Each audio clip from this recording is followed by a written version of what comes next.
Dear brothers and sisters, I'm going to get right into it because it is a long topic, but one that is so specifically relevant to Ramadan. And that is the topic of the impact of the Shaytan upon us, the impact of the devils. And when we talk about the impact of the Shaytan, we know that one of the blessings of Ramadan is that Allah subhanahu wa ta'ala chains the Shaytan. And we've talked about in previous khutab what that exactly means according to various interpretations of the scholars. But at the bare minimum, they are limited in the impact that they can have upon us once Ramadan comes. So what that means is, imagine being a prisoner whose sole purpose is to ruin someone, and you know that you're about to be put in chains. How hard are you going to be working in the 10 days or 2 weeks before you go into that prison to make sure that you leave enough seeds of discord and distraction so that that person cannot meaningfully connect to Allah in a way that when you come out, you will not have the same impact. So the Shayateen will be extremely busy in Sha'ban, in these next 10 days in particular, as we await Ramadan. Allahumma balighna Ramadan. Oh Allah, allow us to reach Ramadan. Allahumma ameen.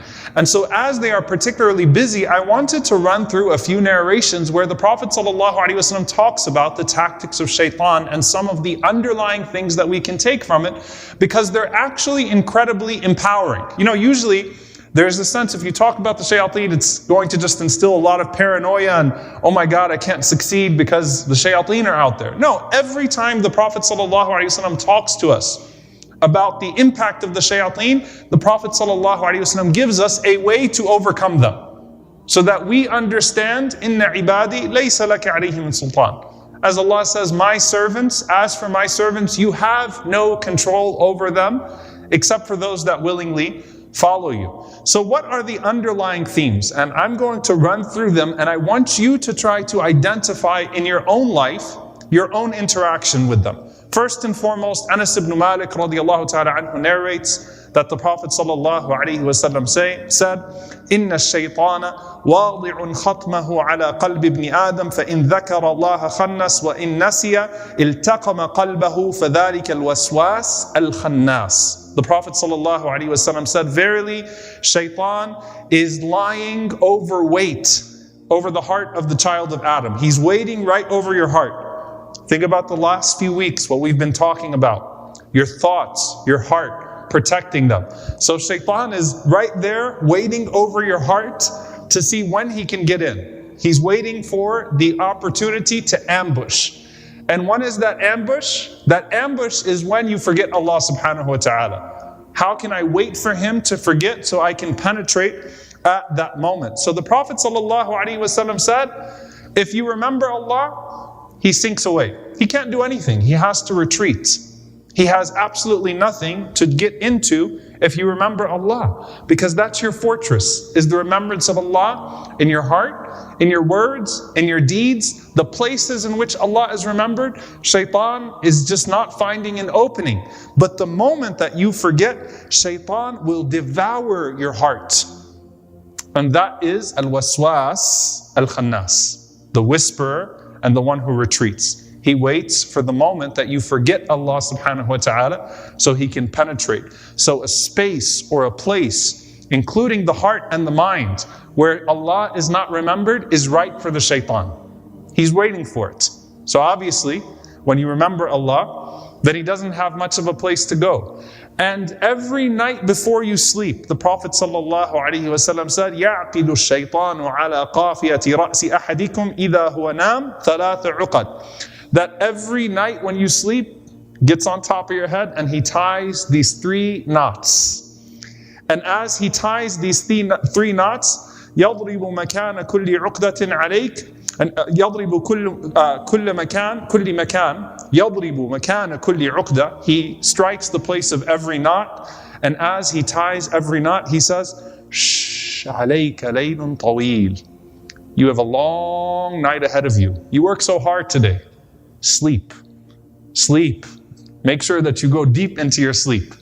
You have a long night ahead of you. What a long day that you had already. Go ahead and sleep deep, deep, deep, so that you don't wake up for prayer. فَإِنِ اسْتَيْقَظَ فَذَكَرَ اللَّهَ انْحَلَّتْ عُقْدَةٌ. If you wake up and you remember Allah, one of the knots comes loose.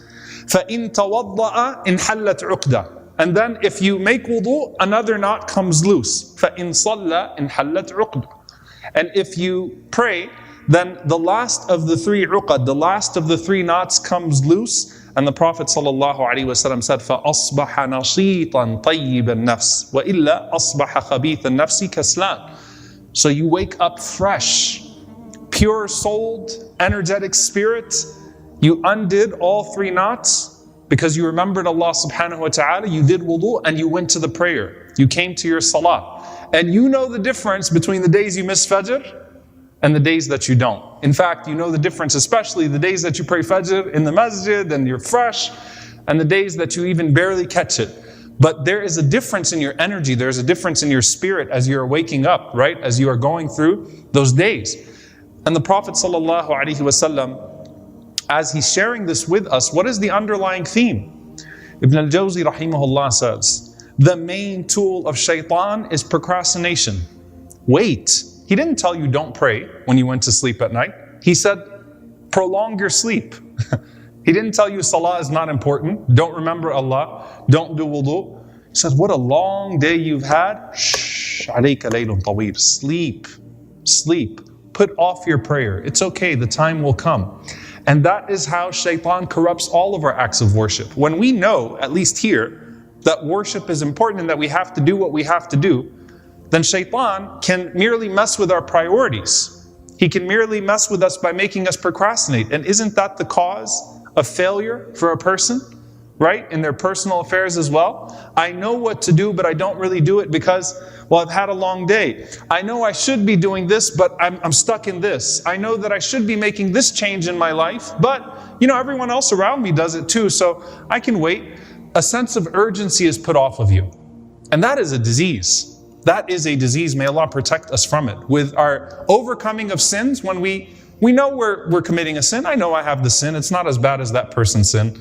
Everyone else does it anyway. It's okay. I can wait. Maybe next Ramadan. This Ramadan, I didn't really feel it inside. Who told you you're going to live to see the next Ramadan? Who told you you're going to live to see the next Jum'ah? The next day? But in your mind, it's subconscious. Yeah, I know I could be doing this obligation a little bit better, but alhamdulillah, at least I'm doing something. I'm kind of doing this obligation, so I can put off fulfilling it later on. Besides, look at everyone else around me. I have time. Procrastination. That's what Shaytan's going to come. He's not going to immediately corrupt your ideas or standards. He'll just break your spirit and busy you and mess with your priorities. So you keep putting stuff off, putting stuff off, putting stuff off.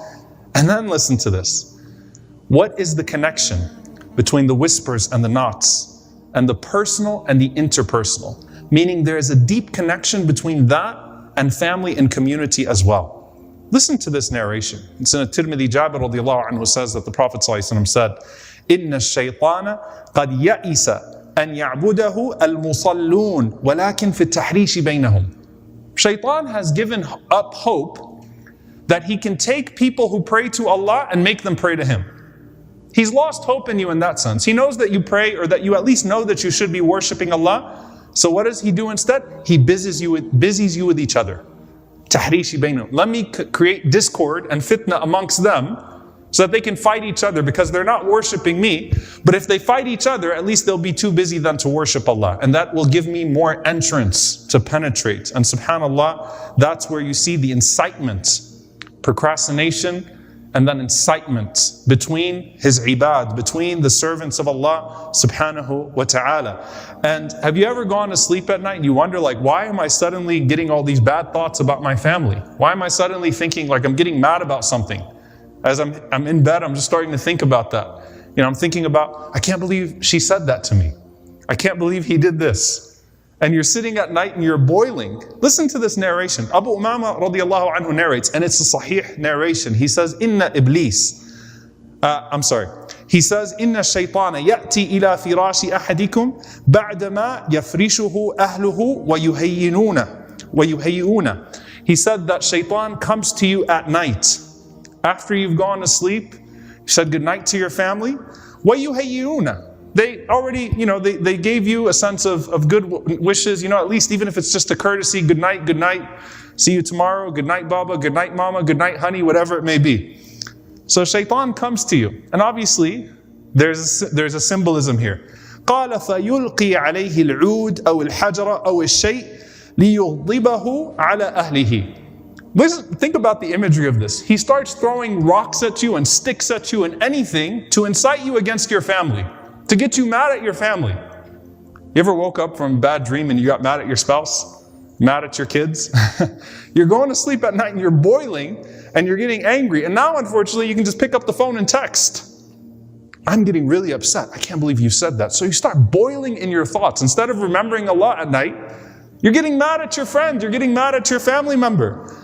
So Abu Umama radiallahu ta'ala anhu says, فَإِذَا وَجَدَ ذَلِكَ فَلَا يَغْضَبُ عَلَى أَهْلِهِ لِأَنَّهُ مِنْ عَمَلِ الشَّيْطَانِ. He said, when that happens to you, don't get mad at your family. Don't fall for it. So while he's tying knots on your head to distract you from Allah, to get you to procrastinate, he's also saying, can you believe he said that to you? Can you believe she said that to you? Wow. You should do something about that.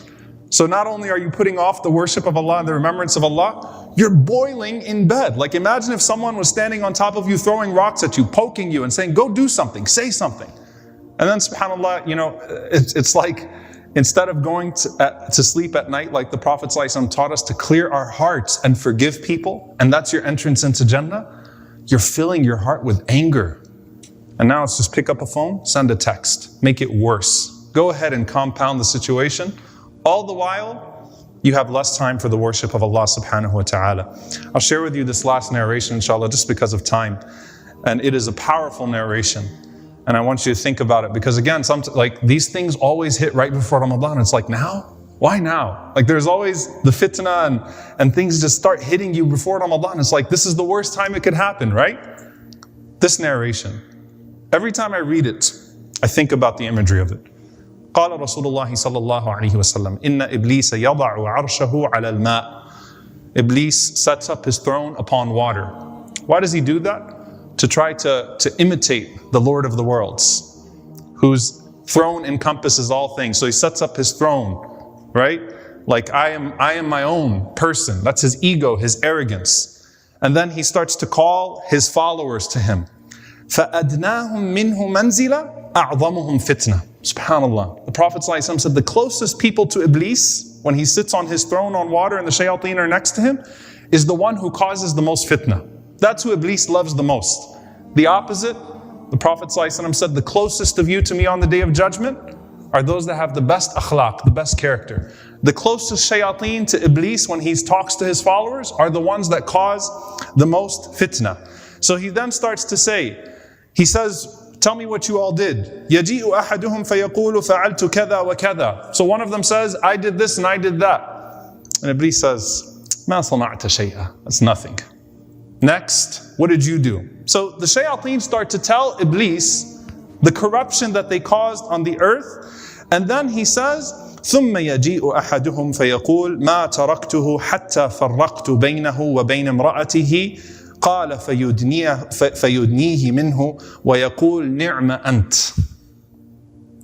This last shaitan says, I kept on him until I caused him to split from his family. I caused the breakup. And then Iblis says, come here. He says, what a good follower you are, what a good shaitan you are. And he embraces him. I like you the best. Messed up the marriage, messed up the relationship. And that's not to say, dear brothers and sisters, that there aren't real reasons sometimes for split. And that's not to escape responsibility when we do the things and then we say, it's Shaytan. He was telling his follower, didn't you hear the hadith? No, take responsibility. But that's to say, how happy he becomes when he pollutes that. When he messes up families, tears us apart from each other. Don't fall for it. That's the connection between the personal, the interpersonal, the family, the community. To busy us with each other in negativity so that we can't long for Allah subhanahu wa ta'ala and pursue Him with positivity and productivity. May Allah fill our hearts with the love of Him. May Allah subhanahu wa ta'ala not give the shaitan any opening into our hearts or our lives with his whispers or his knots or his stones or whatever it is. in Ramadan or outside of Ramadan. May Allah allow us to remember Him so frequently that the Shaytan finds no place within us. May Allah protect us as individuals from him, protect our homes from him, protect our communities from him, and allow us to be engaged with what is pleasing to Allah subhanahu wa ta'ala. Allahumma ameen. أقول قولي هذا واستغفر الله لي ولكم ولسائر المسلمين فاستغفروه إنه هو الغفور الرحيم.